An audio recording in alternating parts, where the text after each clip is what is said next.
تو اعلیٰ حضرت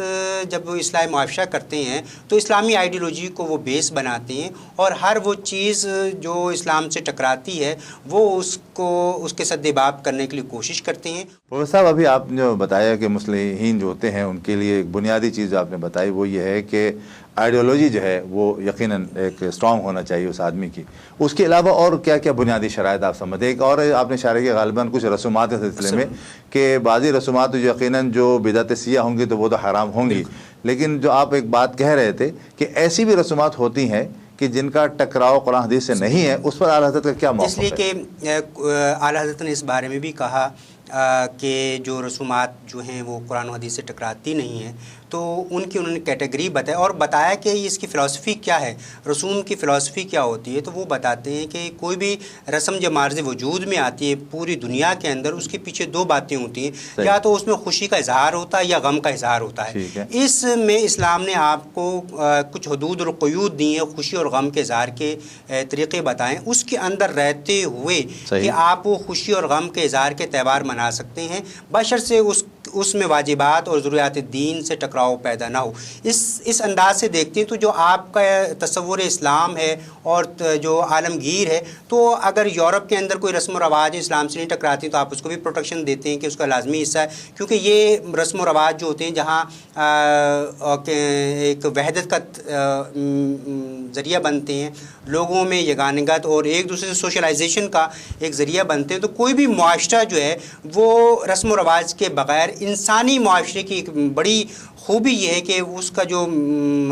حسن ہے کہ اس کے اندر رسم و رواج پائے جاتے ہیں، اور جو غیر انسانی معاشرہ ہوگا آپ دیکھیں وہاں کوئی رسم و رواج پائے نہیں جاتے۔ تو اعلیٰ حضرت نے اس انسانی معاشرے کی اس خصوصیات کو بڑا پروٹیکٹ کیا ہے۔ اسی طرح وہ زبان کے لحاظ سے، لباس کے لحاظ سے اور جتنی بھی چیزیں اس کو وہ رکھتے ہیں، اور اس کے ساتھ اعلیٰ حضرت یہ بھی کہتے ہیں کہ اگر معاشرے کی اصلاح کرنی ہے تو من لم یعرف اہل زمانہ فہو جاہل، کہ جو شخص بھی اصلاح کر رہا ہے تو اس کو ایز اے کیا کہتے ہیں ریفارمسٹ، کہ اس کو تقاضوں کو بھی مد نظر رکھنا چاہیے کہ اگر وہ عصر حاضر کے نشیب و فراز کو نہیں جانتا تو وہ کسی بھی طریقے سے اصلاح معاشرہ کا فریضہ سر انجام نہیں دے سکتا۔ تو اس لیے اعلیٰ حضرت کہتے ہیں کہ ایک مصلح قوم کے لیے جو ایک انہوں نے خود بتائی کہ ہر چیز کو وہ عصر حاضر کے تقاضوں کو دیکھ کر ہی کوئی لائے عمل کوئی اصلاحی پہلو تجویز کرے۔ ناظرین کرام، بہت وضاحت کے ساتھ پروفیسر صاحب بتا رہے تھے کہ اعلیٰ حضرت رحمۃ اللہ علیہ یقیناً علم قرآن و حدیث پر یا پورے علوم اسلام پر بھرپور عبور رکھتے تھے، اور انہوں نے جو انالیسس کی ہے اس کا طریقہ بتا رہے تھے کہ ایک طریقہ تو یقیناً یہ ہوتا ہے کہ قرآن حدیث میں یقیناً اس چیز کو دیکھا جاتا ہے کہ قرآن حدیث کے وہ خلاف ہے تو اس کو فوراً رد کر دیا جاتا ہے، پھر اس میں گنجائش نہیں ہوتی ہے۔ لیکن ایسے رسم و رواج دنیا میں مختلف معاشرے میں مختلف بعض خاندانوں میں ہوتے ہیں اور بعض قبیلوں میں ہوتے ہیں، کنبوں میں ہوتے ہیں جو کہیں اور نہیں ہوتے، لیکن ہمیشہ وہاں دیکھا یہ جاتا ہے کہ اگر اس کا ٹکراؤ قرآن حدیث کے ساتھ ہے تو یقیناً اس میں رد کیا جائے گا، یا اگر اس کو مولڈ کیا جا سکتا ہے کہ قرآن حدیث کی روشنی میں لے آئے وہی مناسب بات ہے۔ تو یہی ایک مصلح کا کام ہوتا ہے کہ وہ اصلاح معاشرہ کرے۔ تو اعلیٰ حضرت رحمۃ اللہ علیہ نے اس طریقے سے اس اپنی خدمت انجام دی۔ پروفیسر صاحب، اب ہم آتے ہیں بر صغیر کے اندر۔ اعلیٰ حضرت کا جو دور ہے یقیناً آپ نے مجھ سے زیادہ مطالعہ کیا ہوا ہے کہ وہ دور ہے جب جنگ آزادی کا سلسلہ شروع ہوا تھا، اس وقت آپ کی پیدائش تھی، اور پاکستان آزاد ہونے سے پہلے 1921 میں آپ کو وصال ہو گیا، نہیں تقریباً 20 سال پہلے وصال ہو گیا، لیکن تحریک بھی شروع ہو چکی تھی پاکستان کی۔ یہ اتنا بڑا سینیریو ہے ہمارے سامنے معاشرتی، آپ دیکھیں تو اس میں یہ بتائیے کہ کون سی ایسی تحریکیں تھیں کہ جو قرآن جو اسلام کے خلاف تھیں اور اعلیٰ حضرت نے ان کا بھرپور دفاع کیا اور اپنے اسلامی معاشرے کو بچایا؟ بالکل، اس کے ساتھ میں پہلے اس میں تھوڑا سا ایڈ کر دوں کہ جب آپ رسم و رواج کی بات کرتے ہیں اور معاشرے کی بات کرتے ہیں تو قرآن و حدیث سے جب ٹکراتی ہیں تو اس کو وہ انکار کرتے ہیں۔ اس کے ساتھ یہ بھی کہتے ہیں کہ یہ بھی معاشرے کو اختیار حاصل ہے کہ اگر وہ رسم و رواج انسانی معاشرے کے لیے دکھ، درد اور تکلیف کا باعث بن جائیں تو یہ معاشرہ ہی ہے کہ وہ اس کو ختم کر سکتا ہے، یعنی کہ اس کو برقرار رکھنے کی ضرورت نہیں، جب تک وہ خوشی اور وحدت میں اور وہ اس سے خوشی ہمیں ملتی ہے ان رسم و رواج سے کہ اگر وہ ہمیں خوشی کا باعث بنتی ہیں اس وقت ان رسم و رواج کو برقرار رکھا جائے۔ لیکن اگر وہی رسم و رواج انسانی معاشرے کے لیے ناسور بن جائیں تو اس کو ختم کر دیا جائے، اس کی مقصد ہی فوت ہو جائے گا، فوت ہو جائے گا۔ تو یہ کہ انہوں نے بڑی بات کی، جہاں وہ فیور کرتے ہیں ان چیزوں کا، وہاں اس کے سد باب کی بھی بتاتے ہیں یہ کوئی مفتی فتویٰ نہیں دے گا، بلکہ معاشرہ خود فیصلہ کرے گا اب ہمیں اس رسم کو چھوڑ دینا چاہیے، اس میں ہمیں تکلیف ہے، تو وہ خود بخود ختم ہو جائیں گی۔ جہاں تک آپ نے بات کی کہ جو ہمارا سینیریو ہے بر صغیر کا اور آپ کا پیریڈ ہے جنگ آزادی سے لے کر اور آپ کے انتقال تک، اس میں جو بہت ساری تحریکیں اٹھی تھیں جو ہمارے اسلامی معاشرے کے خلاف تھیں، اس کا کس طرح سدباب کیا؟ اس میں خاص طور پر ایک جو تحریکات تو بہت ہیں، لیکن خاص طور پر جو ہمارا سینیریو صرف اصلاح ہے، لیکن آپ نے اس میں جو اہم کردار ادا کیا وہ تصوف کی بات تھی کہ تصوف کے خلاف بہت ساری تنظیمیں کام کر رہی تھیں، اور یہ واحد شعبہ تھا کہ انگریز یا طاغوتی طاقتیں پاک و ہند کے اندر یہ چاہتی تھیں کہ جس قدر تصوف کو کمزور کیا جائے گا، اسی طریقے سے مسلمانوں میں انحطاط پیدا ہوگا، ان کا سیاسی انحطاط جو جڑا ہوا ہے کہ تصوف کے ساتھ اگر تصوف انحطاط ہوتا ہے تو ان کا سیاسی جو مستقبل ہے وہ بھی انحطاط پذیر ہوگا۔ تو یہ ایک پس منظر تھا ان تحریکوں کا، تو انہوں نے ایسے لوگوں کو تلاش کیا جو در پردہ مسلمان تھے، تو انہوں نے کہ تحریک شروع کی تصوف کے خلاف اور اس کو غیر اسلامی قرار دینے کی کوشش کی، لیکن اس کے سامنے جو اعلیٰ حضرت سپاہ ایک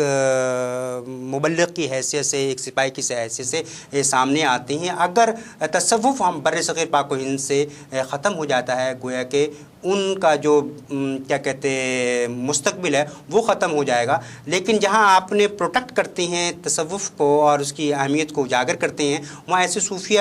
کی بھی ایسے تصوف کی خود اصلاح کرتے ہیں جو غیر شرعی ہو، اور اس طرح آپ نے دو کام کیے، ایک تو اصلاح کی، اور کہ یہ بہت بڑا کیا کہتے تحریک تھی جو منکرین تصوف کی تھی، تو ایک طرف آپ تصوف کی اصلاح کرتے ہیں، اس کے اندر جو چیزیں غیر ضروری آ جاتی ہیں جو شریعت سے ٹکراتی ہیں ان کا بھرپور بلا کسی رنگ و نسل، بلا کسی شخصیت کو مد نظر کا آپ اس کے اصلاح کرتے ہیں۔ دوسرے ان لوگوں کی سرکوبی کرتے ہیں جو تصوف کی کو انکار کرتے تھے۔ تو اس طرح ایک تو تحریک ہم یہ دیکھتے ہیں کہ اصلاح تصوف بھی آپ نے کی، اور اس تحریک کو جو منکرین تصوف تھے ان کا بھی سدباب کیا۔ اسی طرح سے ایک اور تحریک جو ہم دیکھتے ہیں وہ منکرین حدیث کی تحریک انہی کے دور کے اندر شروع ہوتی ہے۔ تو اعلیٰ حضرت نے یہ سمجھتے تھے کہ تمام میں ایسی وضاحت آپ سے چاہوں گا کہ آپ نے بھی ارشاد فرمایا کہ ایسی تحریک بھی چلی جس میں لوگوں نے حدیث کا انکار کیا، تو پھر وہ ہمارے معاشرے میں کس طریقے سے دیکھے جاتے ہیں وہ افراد جو حدیث کا انکار کرتے ہیں؟ بالکل اعلیٰ حضرت نے اس کو اس حوالے سے بھی کہا کہ یہ تحریک اگر یہ تمام الخبائث تحریک ہے، اگر اس تحریک سے بہت سارے یعنی کہ تحریکیں جنم لیتی ہیں، اس سے منکرین ختم النبوت اسی سے جنم لیتی ہے، اس سے حضور صلی اللہ علیہ وسلم کی کیا کہتے نورانیت، حضور صلی اللہ علیہ وسلم کے علم، یعنی کہ بہت ساری ایسی چیزیں ہوں گی جس کا مرکز اور محور منکرین حدیث ہوگا۔ لیکن اعلیٰ حضرت نے اس پر خاص طور پر کلام کیا اور بہت زیادہ اس پر لکھا اور کہا کہ اگر ہم منکرین حدیث کا انہوں نے جواب دیا اور کہا کہ یہ آج کی بات نہیں، اس دور کے اندر بھی لوگ پیدا ہوئے تھے۔ تو اس تحریک کو آپ نے روکنے کے لیے بہت مؤثر انداز سے قرآن و حدیث کی روشنی میں جواب دیا اور کہا کہ یہ منکرین حدیث نہیں ہیں بلکہ یہ منکرین قرآن ہے، کہ قرآن کا انکار کرتے ہیں در پردہ کہ کہتے ہیں حدیث کی آڑ لے کر۔ تو انہوں نے اس طرف بھی خاصی توجہ دی۔ ناظرین کرام، یہ خاصی تعجب کی بات ہے، اور یقیناً ہم جس دور میں رہ رہے ہیں اعلیٰ حضرت سے 100 سال پہلے تھے اور اس سے بھی 50 سال پرانی بات ہے کہ اسی بر صغیر کے اندر مسلمانوں نے ہی، یعنی مسلمانوں کے لبادہ اوڑھے ہوئے آپ کہیے، کہ انہوں نے ایسا اسلام پیش کیا جس کے اندر حدیث سے انکار تھا۔ اب یہ کیسے ممکن ہے کہ کوئی اسلام کی بات کرے اور حدیث کا انکار کرے؟ لیکن یہ تحریک چلی اور خوب چلی۔ کوئی اپنے آپ کو صرف قرآن کے ساتھ وابستہ کر رہا ہے، کوئی صرف حدیث کے ساتھ وابستہ کر رہا ہے، کوئی کچھ کر رہا ہے۔ یہ ساری ایسی تحریکیں تھیں کہ جس پر امام احمد رحمۃ اللہ علیہ نے یہاں پر رد کیا، اور یقیناً کوئی بھی مسلمان رہ ہی نہیں سکتا اور قرآن کی کسی آیت پر وہ عمل ہی نہیں کر سکتا کہ جب تک کہ وہ حدیث کو نہ دیکھے۔ اس لیے کہ قرآن کریم تو حکم دیتا ہے نماز پڑھنے کا، قرآن کریم آیات احکامات اس کے اندر موجود ہیں، لیکن ان تمام احکامات کو، چاہے وہ معاشی زندگی سے تعلق رکھتی ہوں، چاہے وہ عبادات سے تعلق رکھتی ہوں، معاملات تعلق رکھتی ہوں، سارا کا سارا اگر ہمیں وہ پکچر ملے گی ایک عملاً، وہ حدیث اور نبی کریم صلی اللہ علیہ وسلم سنت سے ملے گی۔ تو معلوم یہ ہوا کہ اس وقت جو انگریز یہاں پر مسلط تھے وہ چاہتے یہ تھے کہ دلوں سے نبی کریم صلی اللہ علیہ وسلم کی محبت کو بھی اور ان کی باتوں کو، یعنی سنتوں کو یا حدیثوں کو نکال دیا جائے۔ تو ایسی تحریکیں بھی چلیں۔ یقیناً اعلیٰ حضرت رحمۃ اللہ علیہ اس زمانے میں آئے اور انہوں نے اس کا رد کیا۔ پروفیسر صاحب، وہ یقیناً یہ اس اور بھی اس قسم کی تحریکیں ہیں، کیونکہ آپ کو تعلق شعبہ تعلیم سے ہے، تو میں یہ چاہوں گا کہ اسی زمانے میں جب ایسا معاملہ چل رہا ہے، کیونکہ اس وقت ابو سر سید کی تحریک تھی تعلیمی، وہ مسلمانوں کو چاہ رہے تھے کہ اسکول کالج یونیورسٹی کے لیول پر آ کے پڑھنا شروع کریں، اور اس سے پہلے یقیناً سارے کے سارے مدارس کا سسٹم تھا۔ تو یہ مدارس سے جب اس طرف آنا شروع ہوئے لوگ مسلمان، تو اس میں کیسی تیزی تھی اور کیا کیا اس کے اندر خامیاں تھیں جن کی اعلیٰ حضرت نے نشاندہی کی کالج یا یونیورسٹی لیول پر؟ اعلیٰ حضرت نے ہمیں ایک واضح پالیسی دی کہ نظام تعلیم خواہ وہ مدارس کے اندر ہو یا یونیورسٹیز کے اندر ہو، اگر وہ عین اسلام ہے تو کالج کے اندر بھی پڑھایا جا رہا ہے تو وہ اس کو اپریشیٹ کیا جائے گا۔ لیکن اگر وہی کفریات اور اس قسم کی چیزیں جو اینٹی اسلام ہیں اگر وہ کسی مدرسے کے اندر پڑھایا جا رہا ہے تو وہ بھی غلط ہوگا۔ تو ایک ان کے اندر پالیسی ہے کہ وہ چاہے وہ اس میں تخصیص نہیں کرتے کہ یہ مدرسے میں جو پڑھایا جا رہا ہے وہ بالکل سارا عین اسلام ہوگا، غلط باتیں پڑھائی جائیں، اور اگر یہاں کوئی صحیح باتیں پڑھائی جا رہی ہیں یونیورسٹیز کے اندر تو اس لیے وہ غلط ہے۔ تو وہ ایک پالیسی دیتے ہیں کہ اس کا معیار جو ہوگا وہ اس کے سلیبس سے ڈٹرمائن کیا جائے گا۔ وہ اگر الامور بمقاصدہا، اگر یونیورسٹی کے مقاصد بہتر ہیں تو وہ اس کو اپروچ کرتے ہیں کہ اس کو ڈیفنس کرتے ہیں، اس کو پروٹیکٹ کرتے ہیں۔ اگر مدارس کے جو مقاصد ہیں وہ بعض ایسی تحریکیں بھی آپ نے دیکھی ہوں گی جو عصمت رسول، علم رسول اور منکرین حدیث، یہ تمام تحریکیں جو تھیں وہ مدارس سے ہی اٹیچ تھیں۔ تو ایسے مدارس کی آپ بھرپور مذمت کرتے ہیں اور ایسے یونیورسٹیز اور کالجز کی آپ حمایت کرتے ہیں جو الامور بمقاصدہا، جو تکمیل کرتے ہوں کیا کہتے ہیں اسلام کے تصور تسخیر کائنات سے۔ اگر وہ تعلیم دی جا رہی ہے جو قرآن ہمیں کہتا ہے کہ تسخیر کائنات کی جائے، تو اگر وہ یونیورسٹی اور کالج میں اس قسم کی تعلیم دی جاتی ہے تو بلا شبہ اس کو وہ جائز سمجھتے ہیں، لیکن اس کے لیے وہ فارمولہ پھر وہ پالیسی دیتے ہیں کہ ایسی مباح تعلیم اگر کہ فرائض اور واجبات، اور یہ مدارس یا اس سے نہیں کوئی بھی علوم عالیہ ہوں، انسٹرومنٹس ہوں، اگر وہ فرائض اور واجبات میں رکاوٹ بن جائیں تو خواہ وہ صرف و نحو ہو، خواہ وہ منطق ہو، خواہ وہ عربی ہو، اور خواہ کوئی بھی علوم ہو، اگر وہ فرائض اور واجبات میں کوتاہی کا باعث بنتے ہیں تو ایسی تعلیم کو وہ پریفرنس نہیں دیتے۔ وہ کہتے ہیں کہ پہلے تعلیم جو ہے وہ آئیڈیالوجیکل بیسس پر ہو، پہلے ان کے عقائد درست کی جائیں، پھر وہ عمل کی طرف اور پھر تسخیر کائنات کی طرف۔ اگر یہ ماڈل رکھا جائے تو معلوم یہ ہوتا ہے کہ اعلیٰ حضرت جدید اور عصری تعلیم اور مدارس کی تعلیم میں کوئی بائیفرکیشن نہیں کرتے، وہ مقاصد کی عینک لگا کر دیکھتے ہیں جو اسلام کے، یعنی جو بھی علم پڑھایا جا رہا ہے اگر اس کے پڑھانے سے دین کو نقصان نہ پہنچے تو یقیناً وہ پڑھنا کوئی حرج نہیں ہے، کوئی حرج نہیں ہے۔ اور یہ واضح ہے کہ آپ وہ شخصیت ہیں، نہ صرف آپ نے فتویٰ دیا بلکہ آپ وہ واضح شخصیت ہیں جنہیں کیا کہتے ہیں نیچرل سائنسز پر بڑا عبور حاصل تھا، زلزلے ہوں، کیمسٹری ہو، بایولوجی ہو، کوئی بھی ایسے علوم ہوں تو آپ کو نے ان علوم کو نہ صرف کتابوں میں لکھا بلکہ اس کو پرموٹ بھی کیا، اس کی شرعی حیثیت کو بھی متعین کیا کہ یہ جو ہوں گے وہ ان کی شرعی حیثیت کیا ہوگی۔ تو جہاں انہوں نے پہلے تو کہا کہ فرائض و واجبات یہ وہ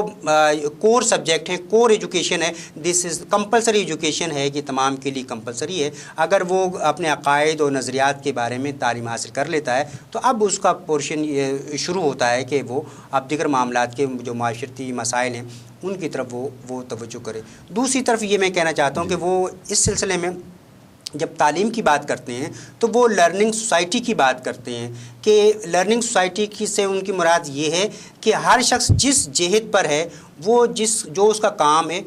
اس کے بارے میں اس کو معلوم ہونا چاہیے. لرننگ سوسائٹی سے ان کی جو کنسیپٹ کلیئر ہوتا ہے وہ پوری سوسائٹی ایک لرنر ہے. یعنی کہ اگر کوئی پروفیسر ہے تو وہ پروفیسر ہے اور ٹیچنگ کے بارے میں اس کو اتنا علم حاصل ہونا چاہیے کہ اسلام کا نصاب کیا ہے, اس کے مقاصد کیا ہیں. ایک جج ہے تو اس کو ایک جج بننے کے لیے جو اسلامی تعلیمات ہیں اس کو حاصل کرنا. ایک حکمران ہے تو اس کو حکمرانی کے اسلامی اصول, قواعد و ضوابط. اس طرح اگر تاجر ہے تو ہر وہ جو جہت ہے تو اس جہت پر وہ کہتے ہیں کہ ان کو تعلیم کا حاصل, اتنی تعلیم حاصل کرنا. وہ یعنی اپنے پروفیشن میں اگر ہے, ہاں, جس پروفیشن میں بھی ہے وہ اس پروفیشن سے کیا تم جانتا ہو کہ یہاں قرآن حدیث کی روشنی میں اس کو کس طرح کام کرنا ہے. اور یہ اس کے لیے فرض عین ہے. جس طرح ہم بعض فقہا کہتے ہیں کہ عموماً ہم یہ سنتے آ رہے ہیں کہ عام انسان پر علم صرف اتنا فرض عین ہے کہ وہ کفر اور اسلام اور اسلامی عبادات کے بارے میں اگر وہ علم حاصل کر لیتا ہے تو یہ اس پر فرض عین ہے, باقی فرض کفایہ ہے. لیکن یہاں اعلیٰ حضرت نے انتہائی ہٹ کر بات کی ہے. وہ یہ کہتے ہیں اس کے ساتھ ساتھ انسان جس پوزیشن پر ہے اس پوزیشن کے بارے میں اسلامی تعلیمات کا بھرپور ادراک کرنا بھی اس کے لیے فرض عین ہے. ناظرین کرام, یہ بڑی خوبصورت بات انہوں نے کی اور بڑی اہم بات کی پروفیسر صاحب نے اعلیٰ حضرت کے حوالے سے.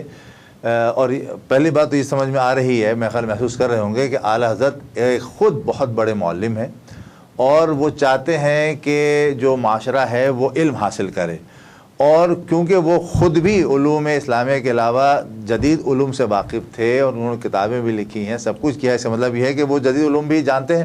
اور جب وہ جانتے ہیں تو لوگ چاہیں گے کہ دوسرے لوگ بھی جانیں. تو انہوں نے کوئی قدغن نہیں لگائی کہ یہ علم حاصل نہ کرو, یہ علم حاصل نہ کرو, سارے علم حاصل کرو, لیکن علم وہ حاصل کرو کہ جس سے قوم کو فائدہ ہو, ملت کو فائدہ ہو, اسلام کو فائدہ ہو. اگر اسلام کو کسی قسم کا بھی وہاں پر نقصان پہنچتا ہے یا ہماری جو اسلامک تھاٹس ہیں یا قرآن حدیث ہے اگر اس پر ضرر پڑتی ہے تو یقیناً اس سے وہ اجتناب کرنے کے لیے کہتے ہیں اور واضح طور سے منع کرتے ہیں. ورنہ انہوں نے دنیاوی تعلیم کے لیے کہیں انہوں نے کوئی ایسی بات نہیں لکھی کہ دنیاوی تعلیم حاصل کرنا جو ہے وہ ضروری نہیں ہے. بلکہ جو انہوں نے بات بہت خوبصورت کی کہ وہ چاہتے ہیں کہ انسان جس بھی پروفیشن میں, اگر ایک MBBS ڈاکٹر ہے, ٹھیک ہے, وہ پہلی کلاس سے لے کر اب MBBS تک 18 سال پڑھتا ہے اور ایک ڈاکٹر بن جاتا ہے. لیکن اعلیٰ حضرت یہ چاہتے ہیں اور دین یہ چاہتا ہے, اعلیٰ حضرت نہیں چاہتے, بلکہ دین کا تقاضا یہ ہے کہ اگر جب ایک ڈاکٹر بن گیا ہے تو وہ اپنے فریضے کو جانتا ہو کہ قرآن حدیث روشنی میں اس کا کیا فریضہ ہے. اب یقیناً ظاہر بات ہے کہ وہ تو لوگوں کے لیے اللہ تعالیٰ نے اس کو ایک صلاحیت دی کہ وہ معالج بن گیا, لوگوں کے لیے وہ طبیب بن گیا. اب طبیب بن گیا, اب اگر دوسری طرف یہ ہے کہ وہ صرف لوگوں کے اوپر مطلب یہ ہے کہ بڑی بڑی فیس رکھ کر ان کو دولت سمیٹ لے تو یہ پھر میرا خیال مناسب بات نہیں ہے. تو اپنے اپنے منصب پہ پہنچنے کے بعد ایک تاجر ہے اس کو معلوم ہونا چاہیے کہ تجارت کے کیا کیا اصول ہیں قرآن و سنت کے. ہمارے ہاں جو آج کل ناظرین کرام ایک پورے اسلامی معاشرے میں بالخصوص جو ایک پریشانی آئی ہوئی ہے وہ یہی, اس کی بنیادی وجہ یہی ہے کہ ہر پروفیشن والا اپنے پروفیشن میں تو بہت ماہر ہے, اس میں کوئی شک نہیں, لیکن وہ اپنے پروفیشن میں رہتے ہوئے دین سے بالکل ہی بے بہرا ہے, اس کو دین کے متعلق کچھ نہیں معلوم. تو اعلیٰ حضرت یہ چاہتے تھے, جو پروفیسر بتا رہے ہیں, کہ وہ اپنے علم کے ساتھ ساتھ قرآن و حدیث کا اتنا علم ضرور جانے کہ پتہ چلے کہ کیا فائدہ ہے کیا نقصان ہے. اب میں چاہوں گا کہ اعلیٰ حضرت کے زمانے میں جیسے میں نے کہا کہ کالج خاصے ڈیولپ ہو رہے تھے اور لوگ اس میں جا رہے تھے, تو اب یہ بتائیے کہ جو مسلمان وہاں پر جا کر تعلیم حاصل کر رہے ہیں اور حاصل کرنے کے بعد وہ معاشرے کے اندر آ رہے ہیں, ان کے زمانے میں ان کے خود اپنے خلفاء یا تلامذہ کی تعلیم کی صورتحال کیا تھی؟ کیا سارے کے سارے مدرسے میں پڑھا رہے تھے یا وہ بھی اس طرف آئے تھے؟ یہ ایک بڑی خوبصورت بات ہے کہ جہاں اعلیٰ حضرت نے یہ بات کہی ہے کہ مدارس کو پروٹیکٹ کیا ہے, ان کی تعلیمات کو کہا ہے, اسی طرح ان کے جو خلفاء تھے وہ بھی یونیورسٹی اور کالج سے پڑھے ہوئے تھے. اس میں ایک بڑا نام ہمارے سامنے آتا ہے علامہ عبدالعلیم صدیقی صاحب کا. یہ خود کالجز سے پڑھے ہوئے تھے اور آپ خود مدرسے کے پڑھے ہوئے کے ساتھ ساتھ آپ سے وہ جو یونیورسٹی اور کالجز کے جو اسکالرس تھے, جو کیا کہتے ماہرین تھے. میری مراد یہ ہے کہ سر سے علی گڑھ کالج کے ڈاکٹر ضیاء الدین خود بڑا نام ہے، لیکن میتھمیٹکس کے کہیں مسئلہ آ جاتا ہے تو وہ خود آپ سے رجوع کرتے ہیں. تو اس کا مطلب یہ ہوا کہ ایک مسلمان جو ہے وہ ایک بڑا میتھمیٹیشین بھی ہونا ضروری ہے، کہ وہ اتنی بڑی ان کے پاس ڈگری تھی، لیکن اعلیٰ حضرت کے پاس جب وہ آئے تو انہوں نے مسئلہ پوچھا تو آپ نے چند لمحوں کے اندر وہ میتھمیٹکس کا مسئلہ حل کر دیا. اسی طرح آپ سے شاید لاہور سے ایک سوال آتا ہے، شاید حکیم علی صاحب نقشبندی صاحب ایک سوال بھیجتے ہیں اور بڑی اعلیٰ حضرت خوبصورت سائنس کے حوالے سے اور وضاحت کرتے ہیں کہ دیکھیں کہ سائنس میں جو ایک فکر پائی جاتی ہے کہ کچھ لوگ ابھی بھی ہمارے یہاں یہ مکتب فکر پایا جاتا ہے کہ وہ سائنس کے تابع کر دیتے ہیں اسلام کو. تو اعلیٰ حضرت یہ کہتے ہیں کہ سائنس کی روشنی میں تعلیمات قرآن و حدیث کو دیکھتے ہیں اور اس کو تابع کرتے ہیں، ایسی تشریح کرتے ہیں کہ قرآن و حدیث سائنس کے تابع ہو جائے. لیکن اعلیٰ حضرت نے کہا کہ اس کا مطلب یہ ہوا کہ سائنس نے اسلام کو قبول کر لیا، اور یہ فکر جو اسلامی معاشرے کے لیے انتہائی غلط ہوگی. تو اعلیٰ حضرت کہتے ہیں کہ ایسی ہر وہ چیز قرآن و حدیث پر پیش کی جائے اور قرآن و حدیث اس کو ویلڈ قرار دے تو اس ہر چیز قرآن و حدیث کے تابع ہوگی. اس لیے اعلیٰ حضرت نے ایک جو بہت بڑی بات کی ہے جس پر ہمیں توجہ کرنی چاہیے وہ یہ ہے کہ علوم کو، یہ جو جتنے بھی ایسے علوم ہیں کہ ان کو مسلمان کر کے پڑھایا جائے، کہ ان کو جو بھی پڑھایا جائے ان کو مسلمان نفسیات پڑھائے جائے. کوئی بھی علوم ہو اگر وہ ٹکراتا ہے تو پہلے ان کو مسلمان کیا جائے. مسلمان سے میری مراد یہ ہے کہ وہ قرآن حدیث کی روشنی میں اس کو پڑھایا جائے جہاں تک وہ قرآن و حدیث تک جاتے ہیں، اور قرآن و روشنی میں ہی اس کا رد کیا جائے جو ٹکراتی ہیں. تو ایک بہت بڑی مسلم سائنس کی آپ نے ایک داغ بیل ڈالی ہے کہ مسلم سائنس کیسی ہونی چاہیے کہ وہ سائنس کو مسلمان کر کے پڑھایا جائے. مسلمان کرنے سے مراد یہ ہے کہ وہ اس کی آئیڈیولوجیکل بیسس پر استوار ہو، تو تبھی وہ سائنس یا وہ جو علوم ہوں گے وہ اس وقت ہی کام آ سکتے ہیں، کیونکہ تعلیم جو ہے وہ کسی نہ کسی فاؤنڈیشن پر ہوتی ہے. اعلیٰ حضرت یہ پالیسی دیتے ہیں کہ ہر تعلیم، خواہ وہ مدرسے کی تعلیم ہو خواہ وہ سائنس کی تعلیم ہو، وہ اپنی نظریاتی بنیادوں پر استوار ہوگی تو اس سے ہم استفادہ کریں گے. لیکن اگر وہ اس کی بنیادیں خالی ہو جائیں، اس کی بنیادیں کھوکھلی ہو جائیں اور آئیڈیالوجی پر وہ بیس نہ کرتی ہو، تو ایسی تعلیم جو ہے کسی بھی طریقے سے بھی معاشرے میں سود مند ثابت نہیں ہو سکتی ہے. تو وہ ہر چیز کو یہ دیکھتے تھے، اور ان کا یہ فلسفہ یہ ہے کہ صرف اسلامیات پڑھا دینے سے پورا نظام تعلیم جو اسلام نہیں ہو جائے گا. وہ یہ کہتے تھے کہ ہر چیز اسلام کے آئینے کے اندر ہو، فزکس، کیمسٹری، بایولوجی، تمام علوم جو ہیں وہ اسلام کی عکاسی کرتے ہوں. صرف ایک اسلامیات کا سبجیکٹ پڑھانے سے ہم نظام تعلیم کو اسلام کی یا کہہ لیں کہ وہ حق ادا نہیں کر سکتے. صاحب آپ کیونکہ زمانے سے تعلیم کے شعبے سے وابستہ ہیں، اور میرا خیال ہے کہ ایک جو استاد ہوتا ہے وہ بھی اچھا ایک ماہر نفسیات ہوتا ہے. میں چاہوں گا کہ اس پر روشنی ڈالیں کہ امام احمد رحمۃ اللہ علیہ تو صرف ایک کلاس روم کے استاد نہیں ہیں، وہ تو پورے ایک معاشرے کے استاد ہیں. ان کو آپ کیسا ماہر نفسیات پاتے ہیں؟ نفسیات کے اندر جب ہم ایک تعلیم کے اندر نفسیات کو اگر ہم اپلائی کریں تو یہ ہوگا کہ اس کے اندر نفسیات کی اپلیکیشن نظام تعلیم کے اندر ایک وسیع تر استعمال ہوتا ہے. صرف ایک ٹیچنگ کے اندر نہیں ہوتا. جب آپ کریکولم بنا رہے ہوتے ہیں تو وہاں بھی آپ کو نفسیات کی رہنمائی حاصل کرنی پڑتی ہے. جہاں آپ کیا کہتے ہیں کلاس روم میں ٹیچنگ کر رہے ہیں وہاں بھی آپ کو رہنمائی کرتی ہے. جہاں آپ بچوں کا امتحان لے رہے ہیں اس میں بھی آپ کو نفسیات دیتی ہے. اور اسی طرح تعلیمی جو ایڈمنسٹریشن ہے اس کے اندر بھی نفسیات ہمیں کام دیتی ہے. تو اعلیٰ حضرت صرف ان تمام چیزوں کو کہ اگر نصاب بنایا جائے تو آپ یہ کہتے ہیں کہ بچوں کی نیڈ بیسڈ ہونا چاہیے. آپ نے جو نیڈ بیسڈ نصاب کی طرف توجہ دلائی ہے کہ بچیوں کا نصاب ایسا ہونا چاہیے، وہ سورہ نور یا جانتی ہوں، ان کو سینہ پرونا آنا چاہیے، وہ اپنے شوہر کے حقوق و فرائض سے جانتی ہوں، اور بچوں کے لیے بتایا کہ ان کے ساتھ کہانیوں کا تذکرہ ہو لیکن ایسی کہانی نہ ہوں جو کیا کہتے ہیں بچوں کے اخلاق کو خراب کر دیں. تو ہر جہت کے اندر استاد کو بتایا کہ استاد کا سلیکشن کیسا ہونا چاہیے کہ وہ اسلام کے تناظر میں اس کو دیکھتے ہیں. کوئی نصاب کے اندر کوئی ایسی بات شامل نہ کریں جو بچوں کی ذہنی استطاعت سے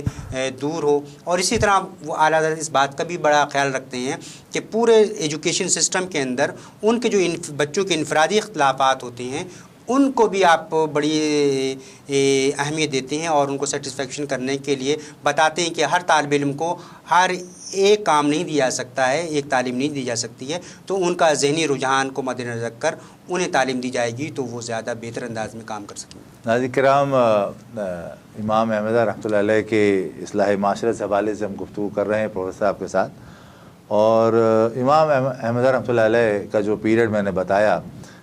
بے شمار اسلام کے خلاف تحریکیں تھیں، مسلمانوں کے خلاف تحریکیں تھیں، معاشرتی لحاظ سے اور عمرانی لحاظ سے اور تعلیمی لحاظ سے مسلمان بظاہر بڑی پستی میں نظر آ رہے تھے اور دب رہے تھے، لیکن امام احمدیہ رحمۃ اللہ علیہ کی تحریک نے مسلمانوں کو ایک نئی زندگی دی، اور خود ان کے جیسے بھی آپ نے بتایا کئی ان کے خلفاء و تلامذہ ایسے تھے کہ جنہوں نے اپنے مدرسے کی تعلیم حاصل کرنے کے بعد یونیورسٹی کے اندر گئے پڑھانے کے لیے۔ ایک سر سید یونیورسٹی جو قائم ہوئی تھی وہاں پر، علی گڑھ یونیورسٹی، تو اس کے اندر جو بہت سارے ایسے تھے جو آپ کے تلامذہ میں تھے، اس میں ایک مولانا سلیمان بہاری، اشرف بہاری رحمۃ اللہ علیہ، بڑے معروف نام ہے، اور اسی طرح شاہ عبدالعلیم صدیقی صاحب رحمۃ اللہ علیہ، اور کئی ایسے افراد تھے۔ تو مقصد یہ تھا کہ ظاہر بات ہے کہ اب ایک دنیا بدل رہی تھی اور لوگ مدرسوں کی تعلیم کے علاوہ اب نئے اپنے پروفیشن میں آ رہے تھے، کیونکہ آج سے 100-150 سال پہلے تک تو پروفیشن بہت زیادہ نہیں تھے، لوگ کھیتی باڑی کرتے تھے، چھوٹے موٹے کاروبار کرتے تھے، لیکن اب آپ دیکھیں پچھلے 50 سال 150 سال کے اندر جو ترقی ہو رہی جس تیزی سے، تو یقیناً اب ہمیں اس تمام تعلیم کو حاصل کرنا ضروری ہے، اور اعلیٰ حضرت نے کہیں بھی کہیں قدغن نہیں لگایا، لیکن جو بنیاد انہوں نے رکھی ہے اور آج بھی ہے اور قیامت تک رہے گی کہ انسان اپنے دنیاوی علوم کے ساتھ ساتھ دین کے علوم کو بھی ضرور حاصل کرے، اس لیے کہ کہیں بھی بات اگر ہو کسی بھی حوالے سے ہو، اس میں اسلام کو سربلندی حاصل ہونا چاہیے، اسلام کا علم بلند ہونا چاہیے، اور یہ اسی وقت ممکن ہے کہ جب ایک آدمی جو ہے وہ قرآن حدیث کو جانتا ہو۔ تو یہ ہمارے لیے بہت ضروری ہے کہ ہم تمام جس پروفیشن لوگ تعلق رکھتے ہیں کہ ہم اپنے دینی تعلیم کو بھی ضرور حاصل کریں۔ پروفیسر صاحب، ایک دو باتیں آپ سے اور کرتے چلیں، وقت کی تنگی ہے، بلکہ شاید ہم آپ سے ایک ہی سوال کر پائیں گے کہ معاشرے کے اندر ظاہر بات ہے کہ غریب طبقہ ہے، اور اس کے لیے بھی ظاہر ضرورت ہوتی ہے کہ ہم کچھ ویلفیئر قسم کے کام کریں۔ اعلیٰ حضرت نے کچھ ویلفیئر سسٹم پر بھی کچھ قلم چلایا ہے اور بتایا ہے کہ کس طریقے سے ہم ان کی خدمت انجام دیں۔ لیکن میں نے پہلے بھی کہا کہ اعلیٰ حضرت ہمیں ایک پالیسی دیتی ہیں، اس سلسلے میں اعلیٰ حضرت نے یہ پالیسی دی ہے کہ ویلفیئر آپ نے، اور وہ پالیسی جو ہے اسلام کی پالیسی ہے، تو اسلام کی پالیسی کو آپ پروموٹ کرتے ہیں، تو اعلیٰ حضرت یہ کہتے ہیں کہ پہلے جو بھی کام کیا جائے وہ اپنے گھر سے شروع کی جائے، ویلفیئر شروع ہونی چاہیے، اپنے گھر سے شروع ہونی چاہیے۔ لیکن ہم بعض اوقات دیکھتے ہیں کہ ہمارے گھر والے، ہمارے والدین ہماری خدمت کے منتظر ہوتے ہیں اور ہم بہت زیادہ باہر خدمت کر رہے ہوتے ہیں، یا یوں سمجھ لیں کہ میرے علاقے کے اندر زکوٰۃ کی بہت زیادہ ضرورت ہوتی ہے لیکن میری پوری زکوٰۃ چلی جاتی ہے۔ تو وہ یہ ان کی جو پالیسی ویلفیئر کی ہے وہ یہ کہ پہلے اپنے عزیز و اقارب میں، بہن بھائیوں میں، پھر رشتہ داروں میں، پھر پڑوس میں، پھر محلے میں، اور پھر اس طرح پوری جہاں جہاں ضرورتیں مکمل ہوتی چلیں اس کا ویلفیئر کا دائرہ کار اس طرح بڑھا دیا جائے۔ لیکن اگر ہم اس کنسیپٹ کو دیکھیں اور عصر حاضر کے اندر دیکھیں، اس میں وائلیشن پائی جاتی ہے کہ زکوٰۃ کا پیسہ کسی اور جگہ خرچ ہو رہا ہوتا ہے، کہیں اور چلا جاتا ہے۔ اگر عصر حاضر کے اندر صرف جو ویلفیئرس کی جو زکوٰۃ جمع کرتی ہیں، اگر صرف یہ پالیسی بنا لیں جس جگہ سے ہم نے زکوٰۃ حاصل کی ہے اور وہاں ضرورت مند ہیں، وہ زکوٰۃ کا پیسہ وہیں خرچ ہو، انہیں ضرورت مندوں پر خرچ ہو، تو میں سمجھتا ہوں کہ جو زکوٰۃ کی ویلفیئر ہوتی ہے جو نہیں ہو پا رہی ہے وہ ہر طرح سے ہوگی۔ لیکن کیونکہ وہ زکوٰۃ کا پیسہ دوسرے مصارف میں استعمال ہو جاتا ہے، غریب ہے، اور بدقسمتی یہ کہ پاکستان سب سے زیادہ چیریٹی دینے والا ملک ہے، لیکن یہاں غربت کی لکیر سے نیچے رہنے والے بھی لوگ کافی تعداد میں پائے جاتے ہیں۔ لیکن اعلیٰ حضرت کی اگر اس ویلفیئر کی اس پالیسی کو اڈاپٹ کر لی جائے کہ جو جہاں رہتا ہے کم از کم کہ وہ زکوٰۃ اس علاقے کے اندر صرف کر دی جائے، تو میں سمجھتا ہوں کہ بہت اچھی طریقے سے کیا کہتے ہیں یہ جو لوگ ہیں۔ اچھا، ایک اور آپ ویلفیئر کا ایک اور تصور دیتے ہیں جو انتہائی اہم ہے، وہ یہ کہتے ہیں، ان کے پہ ایک سوال آیا، کیا میں نے ایک منت مانی ہے کہ میں میلاد یا 11ویں شریف کروں گا، اور ایک میرے سامنے ایک طالب علم ہے، تو کیا میں نے جو منت مانی ہے کہ اگر میں اس طالب علم کو اس میلاد کی یا 11ویں شریف کی کے پیسے سے اس غریب طالب علم کی مدد کر دوں تو کیا وہ جو میری منت ہے وہ پوری ہو جائے گی؟ تو اعلیٰ حضرت نے کہا کہ اگر وہ میلاد کرتا ہے یا خیرات کرتا ہے یا 11ویں کرتا ہے تو اس کو 10 گنا ثواب ملے گا، لیکن اگر اس غریب طالب علم کو وہ پیسے دے دے تو اس کو 70 گنا زیادہ ثواب ملے گا۔ تو اب آپ دیکھیں کہ اگر ہم جہاں اعلیٰ حضرت نے یہ تصور پیش کیا، ہمارے یہاں یہ کتنا تصور پایا جاتا ہے کہ اصال ثواب کا تصور یہ ہے کہ کسی طالب علم کی مدد کر دینا، گویا کہ یہ بھی ایک اصال ثواب ہے۔ تو اگر ہم اس تصور پر بھی دیکھیں، اگر کچھ پیسے جہاں ہم 11ویں کی، بلا شبہ یہ جائز ہے، بہت ہے، لیکن ضرورت کو مد نظر رکھ کر اگر ایک میلاد ہے اور ایک طالب علم ہے، تو آپ کو کہ دونوں چیزیں سامنے آ گئیں تو آپ میں فیصلہ کرنا ہوگا کہ 10% کہاں ثواب مل رہا ہے اور 70% کہاں ثواب مل رہا ہے۔ اس طرح اعلیٰ حضرت ایک اسٹوڈنٹ ویلفیئر کا ایک کنسیپٹ معاشرے کو اس انداز سے دیتے ہیں۔ بہت خوبصورت بات کی پروفیسر صاحب نے کہ اعلیٰ حضرت رحمۃ اللہ علیہ تعلیم کے لیے کتنے کوشاں ہیں، کہ اگر کوئی ایک مثال دی گئی ہے کہ اگر کسی شخص کے پاس کچھ پیسہ ہے، اس پیسے سے کچھ ایصال ثواب کرنا چاہتا ہے کسی صورت میں، کسی بھی صورت میں کہ میلاد کی صورت میں یا جو اور طریقہ ہے، اور اگر اس سامنے سوال آ جاتا ہے ایک طالب علم کا جو چلے اس کا ہی جاننے والا ہے اور اس کو فیس دینا ہے اپنے کالج کی، یونیورسٹی کی، تو اب وہ ظاہر بات ہے کہ اب کیا کام کرے۔ تو اعلیٰ فرما رہے ہیں کیونکہ وہ تعلیم حاصل کرے گا، اس تعلیم حاصل کر کے اس سے سینکڑوں لوگ فائدہ حاصل کریں گے، تو یقیناً وہاں زیادہ فائدہ ہوگا۔ اور یہ اگر کر رہا ہے اور تعلیم کے لیے پیسہ نہیں دیا جائے گا، اس کو ثواب تو مل جائے گا، یہ ثواب تو ایک آدمی کو ملے گا، لیکن اگر اسی پیسے کا استعمال طالب علم کے لیے ہوگا تو اس کو زیادہ ملے گا۔ یقیناً ہمارے معاشرے کے اندر یہ بہت سارے اس قسم کی باتیں ہیں، تو جہاں پر ہم مسلمان مختلف اپنے عقیدے کے تحت، اپنے معاملات کے تحت بہت ساری ہم محفلیں کرتے ہیں، وہ محفلیں اپنی جگہ پر کریں، لیکن اس بات کا بھی ضرور خیال کریں کہ ہم کچھ پیسہ ایسا بچائیں اور اس پیسے سے ہم طالب علموں کے علم کے فروغ کے لیے بھی کام کریں۔ یہی موقف دین کا بھی ہے، یہی موقف اعلیٰ حضرت کا بھی ہے کہ تعلیم کو پروموٹ ہونا چاہیے۔ تعلیم جتنی پروموٹ ہوگی یقیناً معاشرے میں اندر بہتری آئے گی۔ ناظرین کرام، ابھی ہم نے بہت ہی مختصر گفتگو کی ہے، ابھی ہم اس بات کی طرف آئے ہی نہیں کہ اعلیٰ حضرت نے اس موضوع پر کتنا لکھا ہے۔ میں صرف ایک اشارہ کر دیتا ہوں، وقت میرے پاس ہے نہیں، کہ آپ فتاوی رضویہ کی جو اصل جلدیں ہیں 12، اس میں سے 10ویں جلد ہے۔ 10ویں جلد اصلاح معاشرہ کے لیے بہترین کتاب ہے۔ ہر موضوع پر، ہر رسم و رواج پر، ہر معاشرتی اور جتنے عمرانی پہلو ہو سکتے ہیں زندگی کے، ان سارے موضوعات پر اعلیٰ حضرت کی کتاب فتاوی رضویہ 10ویں جلد موجود ہے۔ اس کا ضرور مطالعہ کریں اور اپنی اصلاح کریں، اپنے بچوں کی اصلاح کریں، اپنے گھر کی اصلاح کریں۔ جب آپ کے گھر کے اندر اصلاح ہوگی تو آپ کے پڑوسیوں کی بھی خود بخود ہوگی، جب پڑوسیوں کی ہوگی تو محلے کی ہوگی، جب محلے کی ہوگی تو پھر آپ کے پورے علاقے کی ہوگی، کہ جیسا کہ بتایا کہ معاشرہ اسی طرح بہتر ہوتا ہے۔ تو اعلیٰ حضرت کی تعلیمات کے سلسلے میں ہم آپ کو انشاءاللہ وقتاً فوقتاً مزید آپ کو آگاہی دیتے رہیں گے مختلف پروگراموں میں۔ آج کا پروگرام کا وقت بھی ختم ہوا چاہتا ہے۔ پروفیسر صاحب نے اپنے طور پر بہت ساری باتیں ہم کو بتائی ہیں۔ پروفیسر صاحب، ہم آپ کا بہت شکریہ ادا کرتے ہیں کہ آپ تشریف لائے، اور ہم دعا گو ہیں کہ اللہ تعالیٰ آپ کو اس زیادہ آپ کے شعبے میں ترقی عطا فرمائے اور آپ کو اچھے سے اچھے منصب پہنچائے۔ آپ سے اجازت چاہتے ہیں۔ ناظرین کرام، مجھے بھی آپ اجازت دیجیے، انشاءاللہ پھر اگلے پروگرام میں نئے موضوع کے ساتھ آپ کے ساتھ پھر حاضر خدمت ہو جاؤں گا۔ السلام علیکم ورحمۃ اللہ وبرکاتہ۔